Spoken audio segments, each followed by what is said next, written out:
Pour moi, le rôle d'un maire, c'est de faciliter, de favoriser justement un cadre qui permette le développement des entreprises. Si je regarde par exemple ce qui manque aujourd'hui à Paris, on le voit bien, j'ai une demande très très forte pour accompagner les entreprises qui passent du stade de la start-up ou de la toute petite entreprise au stade de PME. Moi, je souhaite apporter des solutions à travers la politique d'aménagement ou la politique immobilière de la ville pour favoriser des espaces qui soient des espaces qui permettent à des entreprises de pouvoir effectivement grandir et permettre à des PME de pouvoir se développer à Paris. Je souhaite, par exemple, dans ce cadre, il y a l'immobilier, l'urbanisme et les grandes infrastructures, je souhaite aussi utiliser la commande publique de la ville pour pousser non seulement l'innovation, mais aussi venir en aide peut-être à des PME innovantes. Dans les années qui viennent, ce phénomène justement de ville-monde nécessite que le maire de Paris soit aussi un ambassadeur de sa ville et soit accompagné par des chefs d'entreprise. Pas simplement dans les déplacements à l'étranger, lorsqu'on va rencontrer d'autres maires, c'est très très important. Quand je rencontre le maire de São Paulo et qu'il est intéressé par le dispositif Autolib, on voit bien qu'il y a derrière un intérêt aussi commercial, économique pour l'entreprise qui porte ce service-là. Pareil avec Vélib, et je pourrais donner plein d'autres exemples. Mais je souhaite, ça fait partie aussi de mes propositions, m'entourer d'un conseil stratégique, avoir autour du maire de Paris un conseil stratégique qui permette d'éclairer ses décisions, d'avoir cet écho des entreprises et d'agir ainsi dans un champ de mondialisation de l'intervention des villes. Et enfin, dernier point là-dessus, je pense que le Grand Paris, et on est sur la tribune du Grand Paris, le Grand Paris est un élément clé. C'est pour ça que je me suis battue pour que non seulement la loi soit votée, qu'elle dote ce Grand Paris de compétences en matière de logement, mais aussi de développement économique, et qu'il puisse y avoir une approche territoriale, parce que le Grand Paris, c'est-à-dire en gros un territoire de 7 millions d'habitants, nous met à la même superficie, à la même échelle que les autres grandes villes-monde. Donc voilà quelques pistes, quelques clés pour envisager l'avenir et la place des entreprises, bien sûr, à Paris. Je peux dire en introduction qu'il y a des capitales, il y a des villes dans le monde qui peuvent n'exceller que dans un domaine ou dans deux domaines, qui sont comme des villes partielles en quelque sorte. Rome n'est pas une capitale économique, c'est une capitale touristique. De certaine manière, c'est une capitale politique. Ce n'est pas une capitale économique. Milan est une capitale économique, pas forcément une capitale touristique. Berlin est une capitale politique et pas une capitale économique. Et en fait, il y a très peu de villes qui aspirent à l'excellence en tout, et c'est le cas de Paris. Et ceux qui imagineraient, en le disant, ou plus souvent sans le dire, Paris comme restant excellent, par exemple, dans le domaine du tourisme, et abandonnant le monde économique, feraient la même erreur que ceux qui ont pensé à un moment qu'on pouvait rester excellent dans l'économie en abandonnant la finance. Et nous conduirait dans le mur. Voilà, je crois que la vocation de Paris, c'est d'être à l'avant-garde sur un peu tous les domaines. Et à Paris, tout se tient. Et les gens viennent parce que c'est beau, mais parce qu'on peut aussi y créer son entreprise, y vivre formidablement, mais s'y développer, y réussir sa vie. Le culturel rencontre le touristique, qui rencontre l'économie, le luxe, c'est des emplois. Bref, à Paris, tout se tient. Et moi, je veux vivre la capitale, et si les Parisiens me font confiance, le monde admire de cette manière-là, en allant chercher avec les dents l'excellence partout où elle est.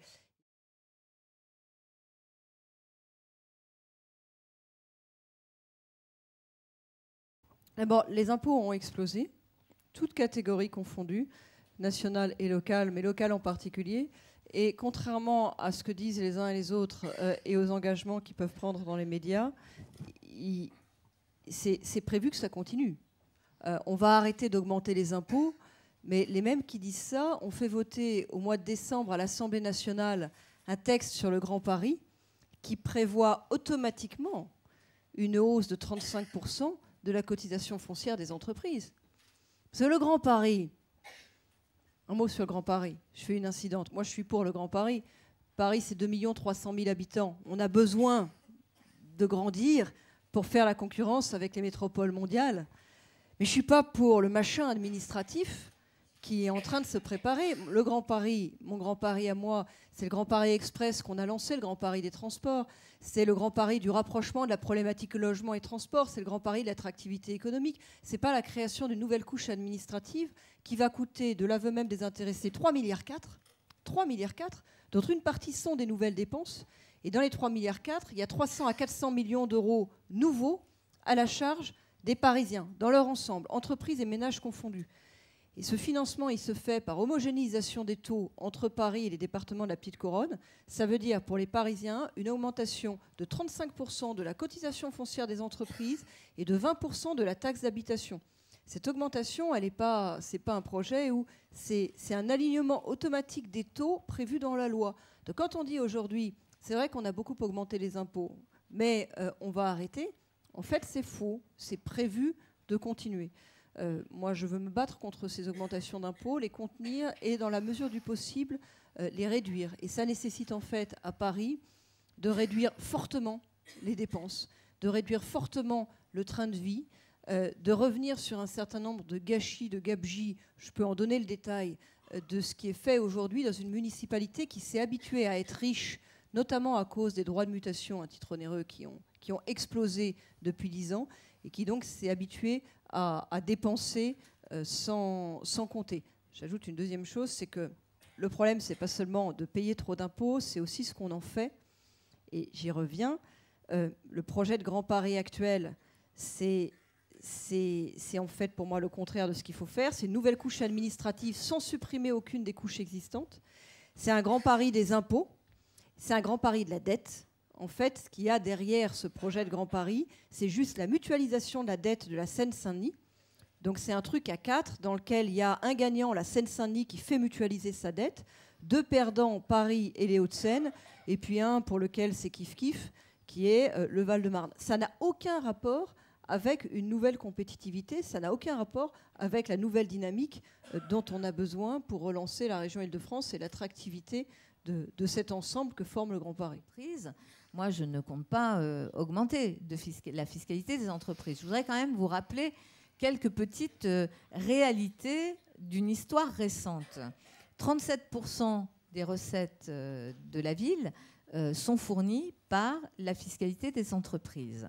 Il y a eu une réforme Fillon de la taxe professionnelle qui, au lieu de diminuer la charge sur les entreprises, l'a finalement accrue. À Paris, on est passé avant la réforme de l'ATP à 817 millions d'euros prélevés sur les entreprises et qui venaient sur le budget de la ville à 1,7 milliard d'euros. Après, il y a un problème de niveau, de taux d'imposition pour les entreprises. Il ne faut pas aller au-delà.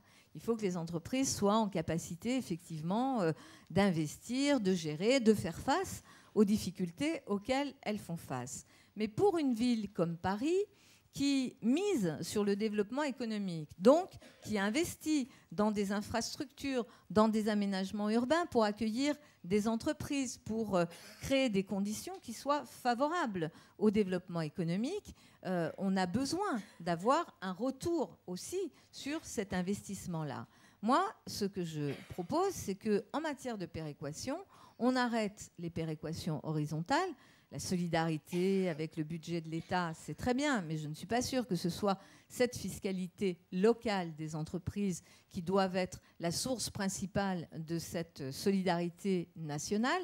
En revanche, je pense qu'on a besoin, à partir de ces impôts prélevés sur les entreprises, d'investir sur le territoire qui est le nôtre. Le territoire qui est le nôtre, c'est le territoire métropolitain et le territoire régional.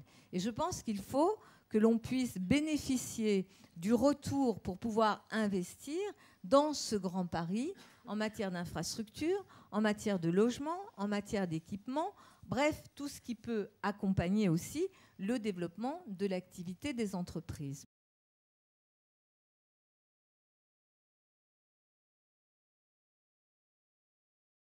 c'est un acteur politique un peu particulier, le maire. C'est pas quelqu'un qui s'inscrit dans le champ partisan ou politicien. Le maire, c'est quelqu'un qui doit fédérer, qui s'occupe d'économie, qui aide à poser ce cadre dont on a besoin, mais aussi les solidarités nécessaires pour qu'on puisse vivre ensemble dans une ville. Donc, moi, je pense que dans la concurrence que se livrent les villes du monde et les capitales, le maire a un rôle très important. Parce que c'est une concurrence qui est forcément très personnalisée. Il y a de l'incarnation. Comprenez, toutes les villes sont en train de se battre pour expliquer qu'elles sont les plus belles, qu'elles sont les meilleures, que chez elles, c'est moins cher, c'est plus facile, que c'est là qu'on peut réussir. C'est comme quand Paris déclare qu'elle est la capitale des startups. Il y a 30 villes en ce moment dans le monde qui expliquent qu'elles sont les capitales des startups.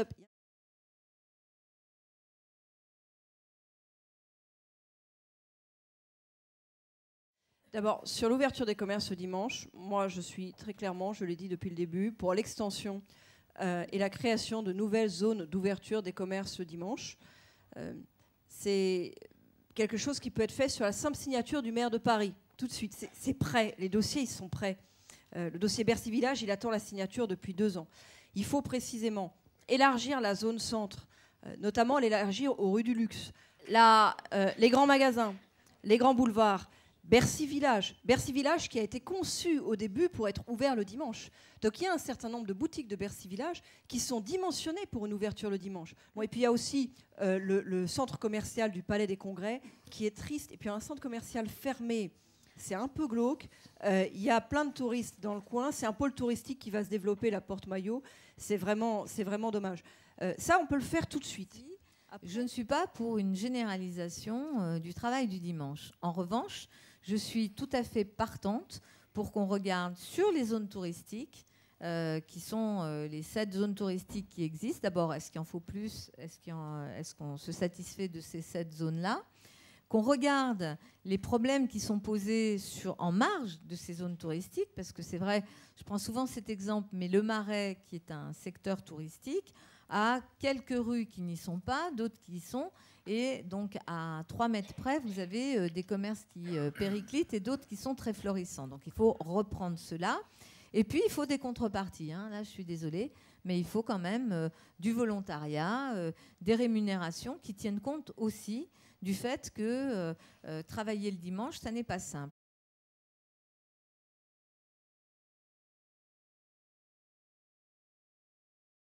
Une ville comme Paris, une ville-monde, est une ville dans laquelle il y a de la mobilité. Ça, c'est clair. Mais la mobilité, attendez. chère madame, la mobilité qui ne serait que la voiture personnelle que je prends et avec laquelle je me déplace, c'est pas ce que vous avez dit, hein, avec laquelle il n'y aurait pas d'autre solution, ça, c'est pas la mobilité. Ça, c'est ce qui se passe encore dans des grandes villes comme São Paulo, Rio ou New Delhi, qui sont totalement engorgées et qui viennent voir à Paris comment on fait pour faire baisser la circulation automobile dans ces villes en offrant des alternatives. Il faut des alternatives. Les alternatives, c'est d'abord les transports collectifs. Et lorsqu'on investit dans un tramway, lorsqu'on investit dans des bus, et des bus notamment en site propre, et des bus propres, j'ai encore vu le président de la RATP hier qui me disait que ça y est, maintenant, il passait aux véhicules, aux bus électriques. Il y a des commandes massives de bus électriques, ce qui est très bien. Tout ça va dans le bon sens. Ensuite, il y a d'autres façons de se déplacer. Lorsqu'on a inventé Autolib et inscrit d'ailleurs ce service, pas simplement dans Paris Intramuros, parce que ça n'aurait pas eu de sens, mais qu'on l'a inscrit dans un syndicat intercommunal avec l'ensemble, une cinquantaine aujourd'hui de collectivités, quelle que soit la couleur politique d'ailleurs, qui s'inscrivent là-dedans. Ça, c'est une offre de service. Et d'ailleurs, beaucoup d'entreprises aujourd'hui ont recours à ce système, à Autolib, y compris dans leur plan de déplacement propre aux entreprises. Il y a des situations qu'il faut traiter. Par exemple, sur la question des artisans et des commerçants. Moi, ce que j'ai proposé, souvent, la difficulté qu'ils ont, c'est déjà à se stationner devant chez eux, notamment lorsqu'ils ne sont pas résidents parisiens. Je propose qu'ils puissent bénéficier de la carte de résident dès lors qu'ils ont un commerce ou un local artisanal, une boutique, pour pouvoir stationner. Et je propose même dans mon programme la possibilité pour les artisans qui ont besoin d'un véhicule, les plombiers ou autres qui transportent du matériel, pour qu'ils puissent avoir une carte de stationnement leur permettant de se garer là où les clients font appel à eux. Donc j'ai des mesures spécifiques justement pour permettre à ces artisans de pouvoir avoir leurs activités dans Paris. Il y a la question du fret et comment on achemine les marchandises. Là aussi, place à l'innovation. Et vous êtes des chefs d'entreprise, il y a sûrement plein de créateurs qui vont avoir aussi plein d'idées nouvelles sur ces façons d'acheminer le fret. Je travaille actuellement avec Rungis, notamment sur la question des 7 km qui séparent Paris et Rungis, pour que les marchandises puissent être acheminées avec une flotte de camions, de petits camions, qui n'encombrent pas non plus l'ensemble du réseau et qui puissent effectivement fournir les marchandises nécessaires.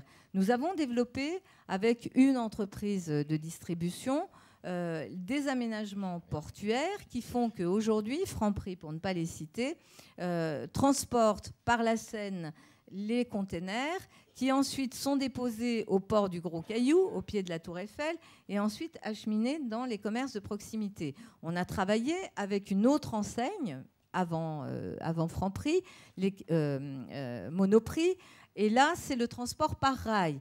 Les marchandises arrivent à la gare de Bercy. Elles sont ensuite reprises par des petits véhicules électriques qui vont desservir les monoprix parisiens. Et puis, il y a 2 autres innovations sur lesquelles nous sommes en train de travailler. La possibilité d'acheminer des marchandises par le tram fret, et par le RER. Les travaux qui sont en cours au Halles, la grande rénovation du Forum des Halles, intègre également ce qu'on appelle le pôle d'échange de la RATP et du RER. Et là, on est en train de travailler pour pouvoir utiliser en partie le RER pour acheminer des marchandises vers le cœur de Paris. Moi, je pense que sur ce sujet, il faut revenir aux sources, il faut revenir aux objectifs d'une politique en matière de mobilité. Parce qu'en fait, à Paris, sur ces questions, on a beaucoup dérivé vers la politique idéologique et la bataille rangée, quoi. Pour moi, il y a 3 objectifs pour une politique en matière de mobilité. 1, j'y tiens, moins de stress. Il y a beaucoup de stress dans la vie contemporaine et on n'a pas besoin de se rajouter le stress des transports, de savoir si on va être à l'heure, de savoir moins de stress, sécurité, tout ça. 2, moins de pollution. C'est un vrai sujet en ville. 3, plus de liberté. Il ne faut pas l'oublier, le 3, parce que c'est un fait de la modernité que de vouloir se déplacer de plus en plus et le faire dans un sentiment de plus grande liberté.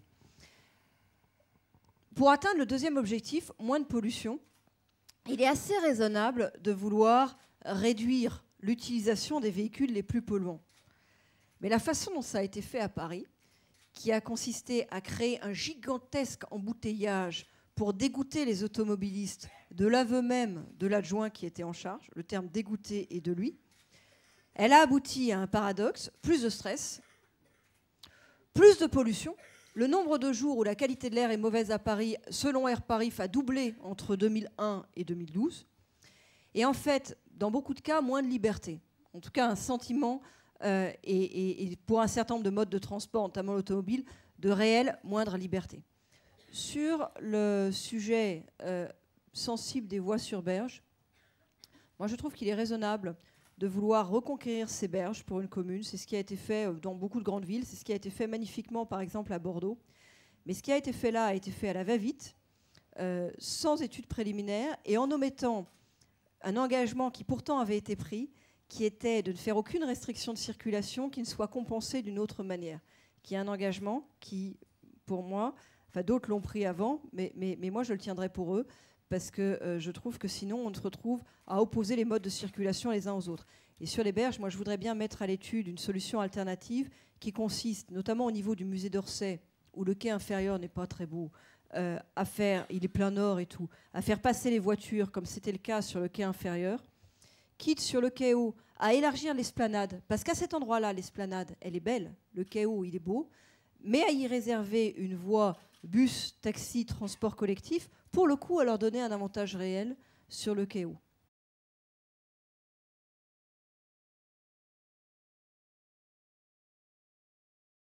Sur les VTC et les taxis. D'abord, j'ai été en charge de l'économie numérique. J'en suis ressortie avec une conviction, c'est que toutes les démarches défensives vis-à-vis de la manière dont l'économie numérique transforme un business model sont vouées à l'échec. Le truc où on vous explique qu'on va interdire les applications numériques pour réserver son VTC. Se battre en défensif seulement contre l'émergence du numérique, c'est voué à l'échec. Il y a deux choses à faire sur la relation entre les taxis et les VTC. D'abord, il faut redéfinir le prix carré de chacun. Quand il y a des charges différentes, c'est normal qu'il y ait des droits différents. Sinon, c'est de la concurrence déloyale et tout chef d'entreprise peut le comprendre. Donc, il faut redéfinir le prix carré, mais redéfinir le prix carré en faisant en sorte que l'émergence du numérique et des VTC, ça élargisse le gâteau pour que chacun puisse y trouver son espace, plutôt que ça le réduise. Sur les taxis et sur les VTC. Moi, d'abord, les taxis, c'est une profession réglementée qui n'est pas sous la tutelle de la ville de Paris, puisque c'est la préfecture et le ministère de l'Intérieur. Pour moi, les taxis relèvent d'un service public de taxi. Et bien sûr que j'aimerais, comme tout le monde, pouvoir en avoir plus fréquemment. Je pense que dans le conflit qui est actuellement en négociation, en discussion sur ces sujets-là, il faut que les taxis acceptent un certain nombre d'évolutions, des évolutions liées au numérique, à la possibilité de réserver par avance, parce que s'ils n'acceptent pas cela, de fait, effectivement, on l'a vu, d'autres services ont vu le jour et ne pourront pas être contenus à coup d'interdiction.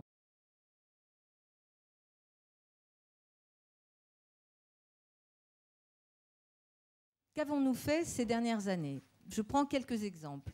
En matière de préservation du commerce et de l'artisanat, nous avons beaucoup innové. Par exemple, le PLU parisien, le plan local d'urbanisme parisien, a fait école d'ailleurs en protégeant des linéaires de rues commerçantes permettant au commerce de proximité de pouvoir, en cas de départ à la retraite, de vente, de cession d'un fonds, de retrouver un commerce de proximité. Lorsque je discute avec le président de la Chambre des métiers, il est plutôt, à me dire que grâce à cette intervention directe, réglementaire, à partir de, en gros, le seul pouvoir réglementaire du maire, quasiment, à Paris, il est sur le PLU, que nous avons pu effectivement préserver et sauver bon nombre de commerces de proximité. Et d'ailleurs, ça avait été combattu par le préfet à l'époque, qui nous avait assigné en justice et qui a perdu. Je suis très contente, ça a fait des petits et on continuera. Dans la prochaine révision du PLU, puisqu'il y en aura une à partir de 2014, je continuerai à préserver ces locaux commerciaux. Deuxièmement, parce que la question, c'est celle du foncier et de la cherté des loyers. Tout ne dépend pas de la ville. Nous ne sommes pas, c'est une boutade, dans une économie administrée où nous fixerions le montant des loyers. Mais en revanche, ce que nous avons fait, c'est que nous avons créé avec une SEM, la SEMA-Est, aujourd'hui accompagnée par la Caisse des dépôts, une capacité à racheter des fonds qui permettent d'installer aussi à un prix et un loyer inférieur à ceux du marché actuel des commerces de proximité dans un certain nombre de quartiers qui en avaient besoin. Ça, c'est pour le commerce et pour ses activités, mais c'est très important et je souhaite bien sûr le poursuivre. Pour le reste, nous avons dans cette politique d'aménagement urbain, d'abord essayé d'embellir la ville, de créer des espaces qui soient des espaces publics plus généreux, etc., etc. Mais nous avons aménagé, créé des ZAC. Ça faisait très très longtemps qu'à Paris, il n'y avait plus de ZAC. À partir de 2001, on a créé de nouvelles ZAC. Je pense à Clichy-Batignolles, tout le secteur de Paris Nord-Est. On va avoir Bercy-Charenton qui va aussi offrir des possibilités nouvelles d'aménagement. Et puis Paris-Rive-Gauche, notamment dans le 13e arrondissement, à la limite d'Ivry. Sur ces zones d'aménagement concerté, moi, je souhaite faire ce que j'ai appelé l'arc de l'innovation. C'est dans ces nouveaux quartiers qu'on est en train de construire que s'inventent aussi les nouvelles façons de travailler, les nouvelles façons d'habiter. C'est là que je prévois et que je construis, c'est en cours aujourd'hui, des logements sociaux, des logements intermédiaires, des logements en accession, des équipements publics, parce que pour que la ville marche, il ne faut pas simplement construire des logements ou des bureaux, il faut aussi qu'il y ait les écoles, les crèches et tout ce qui va avec. Donc j'investis de façon très très importante dans ces quartiers-là. La question du foncier, il faut qu'on arrive à la traiter de telle sorte qu'elle ne soit pas impactante ni sur les ménages par rapport au prix du logement en bout de course, ni sur les entreprises ou sur les commerces qui sont dans une difficulté particulière pour pouvoir exercer leurs activités au prix des loyers actuels. Moi, je pense que la force du Grand Paris, ça aurait été de rapprocher la question du logement et la question du transport. J'ai été ministre en charge des deux, mais pas au niveau territorial, au niveau national. Et j'ai été confrontée aux difficultés à mettre d'accord entre eux des élus, des organisations, des institutions qui avaient des responsabilités croisées, avec des choses absurdes, avec le patron de la SNCF qui me disait quand même, quand vous dessinez à la région les aires d'expansion, de création de logements, ce serait bien que la région se rapproche de moi pour me demander quelles sont les lignes que je peux désaturer facilement en matière de RER. Le rapprochement entre logement et transport, pour moi, c'est ça qui est facteur d'une nouvelle compétitivité. Le problème, c'est que pour des raisons politiques, la majorité actuelle a fait un Yalta entre les transports qui restent à la région avec le STIF, Jean-Paul Huchon, et le logement qui va au Grand Paris sur un périmètre différent, avec une organisation qui est encore un petit peu instable du point de vue institutionnel. Je pense que c'est une erreur profonde. Je pense que c'est le rapprochement des deux qui est porteur de compétitivité. Maintenant, ce sera quelque chose à rectifier, à retravailler, mais on ne peut pas que pleurer. Vous avez les moyens de le faire. Sur les renverser. Oui, la question, c'est... Le maire de Paris ne peut pas tout, mais le maire de Paris a un pouvoir politique et symbolique très fort. C'est la raison pour laquelle, d'ailleurs, tous les pouvoirs centraux ont toujours peur que la mairie de Paris bascule de l'autre côté. Le maire de Paris a un pouvoir politique et symbolique fort. Donc si le maire de Paris, sur le Grand Paris, tape du poing sur la table et dit « ça ne marche pas », ça coûte un max de sous et ça ne marche pas, pour telle raison évidente, il a le pouvoir politique, si vous voulez, il n'a pas le pouvoir légal de transformer lui-même, mais il a le pouvoir politique de mener la pression, de mener la fronde pour que ça change. Moi, j'ai un parti pris qui est de partir à la reconquête des territoires qui sont aujourd'hui abandonnés, déshérités, qui sont en fait aujourd'hui stériles. Et il y en a beaucoup dans Paris. Il y a deux façons de voir l'urbanisme. Soit vous remaniez indéfiniment les mêmes trucs. Alors on va refaire la place machin, on va se poser la question de l'aménagement du centre de Paris qui est déjà plein comme un œuf, et on va aller construire dans les derniers espaces ouverts existants. C'est sympathique, on peut faire des beaux dessins d'architectes, mais ça ne crée pas une nouvelle compétitivité parce que c'est jamais que de la consommation. Vous voyez, il n'y a pas de valeur ajoutée là-dedans. L'autre manière de faire, qui est celle que je propose, c'est vous prenez une photo aérienne de Paris et vous regardez là où il y a de la place. Et vous savez quoi ? Il y a un paquet d'endroits. Il y a un paquet d'endroits qui sont des endroits qui sont un petit peu plus difficiles à conquérir et qui, pour moi, sont ceux du Nouveau Paris. Par exemple, Bercy-Charenton, c'est un espace immense. C'est aussi grand que la ZAC Seine-Rive-Gauche, qui est celle qui s'est faite, vous savez, autour de la très grande bibliothèque, qui fonctionne pas mal et qui a permis de créer des milliers de nouveaux logements. Il y a quelques défauts dans cette ZAC, on pourrait en parler longuement, mais enfin, c'est un nouveau quartier de Paris. Bercy-Charenton, pour des raisons que je ne comprends pas aujourd'hui, la municipalité sortante a prévu d'y construire seulement 20 hectares au cœur, au milieu des voies. Alors qu'on peut couvrir les voies techniquement, c'est pas si cher. La couverture de voies avec une dalle qui permet de construire dessus, c'est 3 000 à 5 000 euros le mètre carré, ce qui est tout à fait absorbable dans le prix des charges foncières parisiennes. Et à ce moment-là, vous créez une ZAC de 60 hectares. À cheval entre Paris et Charenton, tout un nouveau quartier de 60 hectares dans Paris. Un nouveau quartier de logement et d'activité. Deuxième exemple d'endroit à retravailler, la gare du Nord. Les voies au nord de la gare du Nord sont couvrables plus facilement que celles de la gare de l'Est pour des raisons techniques. Là aussi, c'est des emprises. Vous regardez une photo aérienne de Paris, on ne s'en rend pas compte parce que par définition, on les voit toujours comme ça. Vous regardez les photos aériennes de Paris, c'est des emprises énormes. C'est des emprises énormes dans un quartier qui aujourd'hui attend vraiment une requalification. Et on sait qu'une gare dans une ville, ça peut être le pire ou le meilleur. Ça peut être une locomotive, sans mauvais jeu de mots, ou un boulet. On se souvient tous de l'époque où l'Eurostar a été mis en place. On partait de la gare du Nord, c'était à peu près correct. On arrivait à Waterloo Station, c'était immonde. Maintenant, on part de la gare du Nord, c'est terrible. On arrive à Saint-Pancras, c'est magnifique. Eh ben, on peut, pour reconquérir le quartier, on a besoin de faire une opération immobilière. Pour faire une opération immobilière, il faut dégager de l'emprise. On le fait en couvrant sur dalle les voies au nord de la gare du Nord. Et là, on peut le faire en créant de l'activité. C'est la première porte d'entrée dans Paris, la gare du Nord. Et c'est la première porte d'entrée européenne. Donc il faut créer un nouveau centre d'activité. Et on peut y créer une CTU et Erasmus avec toute une jeunesse qui doit venir faire ses études à Paris. On doit pouvoir accueillir, échanger. Et ça a du sens de la créer là, pas loin de la nouvelle fac Condorcet. Voilà, moi, comment je vois plutôt les choses. Et je pourrais vous parler aussi de la couverture du périphérique qui, sur cette section de Paris, 7, peut être menée sans que ça coûte un sou, tout simplement en déplaçant les espaces verts et les équipements sportifs légers vers la couverture de type intermédiaire, donc une couverture sur laquelle on ne construit pas, mais sur laquelle on peut déplacer ça, et en créant au sol, du coup, un nouvel espace à construire. Il y a un autofinancement, en fait, sur un certain nombre d'opérations. C'est même bénéficiaire du fait de la création de nouveaux logements ou de nouvelles activités au sol.